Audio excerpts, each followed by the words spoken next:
Assalamualaikum, kita kembali ngobrolin soal kawat, tapi kali ini ngobrol bareng Pipi Holik bertemakan ngobrolin panjang potongan kawat. Kalau kita belajar atau WS pasti tanya, Mbak itu saya motongnya berapa senti? Itu saya suka sedih kalau ada pertanyaan kayak gitu. Ya wajar sih, harusnya guru memang menjelaskan berapa senti untuk ukurannya ya. Cuma karena saya sendiri ini nggak pernah mengukur kawat yang akan dipotong, kadang saya juga bingung jawabnya gitu kan. Karena gini, saya pengennya kalian itu bisa mengerjakan di berbagai kasus. Maksudnya nggak hanya seperti desain persis yang saya ajarkan gitu kan. Nah, kita lihat 4 bits ini. Mereka berbeda semua kan. Nah, jadi kalau misalkan saya pakai ukuran itu nanti sisanya diukur harus sekian senti ya. Tapi ternyata kalau bitsnya di rumah teman-teman adanya yang ukuran ini, terus kalian pakai dengan aturan yang saya pakai, tentu kurang. Nah, jadi biasalah untuk mencoba-coba atau mengukur-ngukur dulu apa ininya. Misalkan gini. Nah, kita punya estimasi kalau pengen bikin pinggiran kira-kira segini cukup. Jadi ketika kita udah membuat seperti ini, nah, jadi kira-kira ini nanti cukup.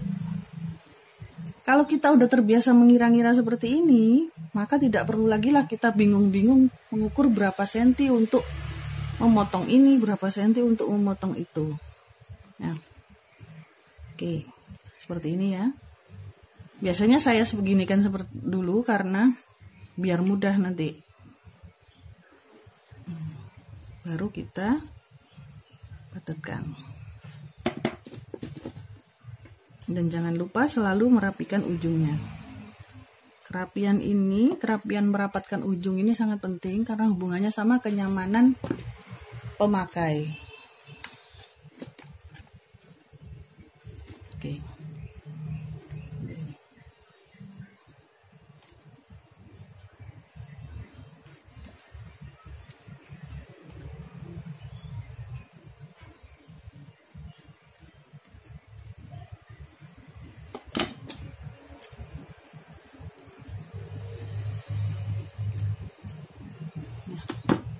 Seperti ini saya.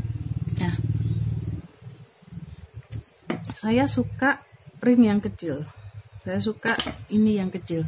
Tapi pada beberapa kasus saya memang sengaja membesarkan ukuran ini. Seperti ini ya.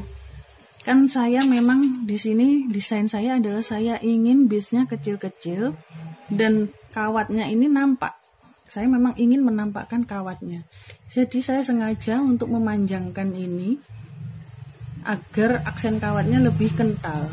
Nah, kalau ingin membuat yang seperti ini otomatis kita lebih mengutamakan bitsnya dan kawat ini hanyalah sebuah sambungan aja. Jadi biasanya saya nggak terlalu nampak dengan mengepres ini jarak antara kawatnya ini pendek gitu loh. Jadi tidak terlalu ini, tapi masih terlihat banget aksen kawatnya.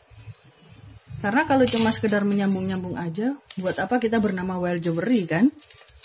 Karena untuk menyambung-nyambung banyak sekali kita ornamen sambungan yang tinggal tekuk gitu aja. Jadi karena nama kita adalah wire jewelry, karena kita adalah identik dengan kawat, maka ya seharusnya kawat ini kita tampakkan sebagai aksen dan penambah keindahan.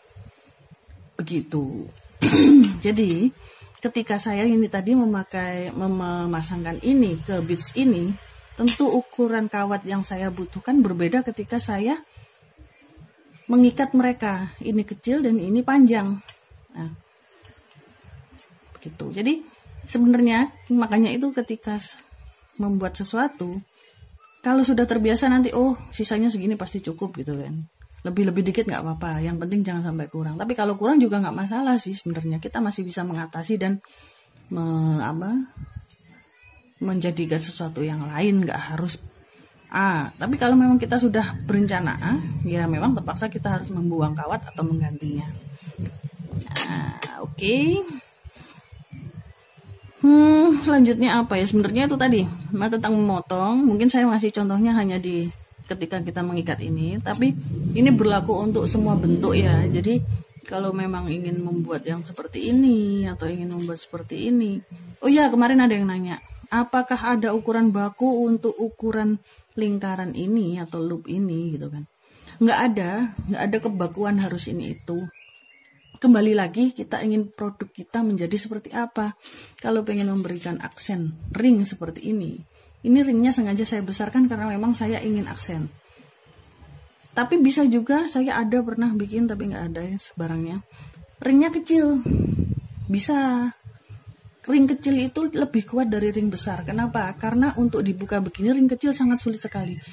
Kalau ringnya besar akan lebih mudah untuk kita buka. Nah, itu juga terjadi ketika sudah di tangan konsumen. Jadi ketika ring besar, jika mungkin anaknya ngeletes ya, dibuka-buka gini bisa lepas gitu.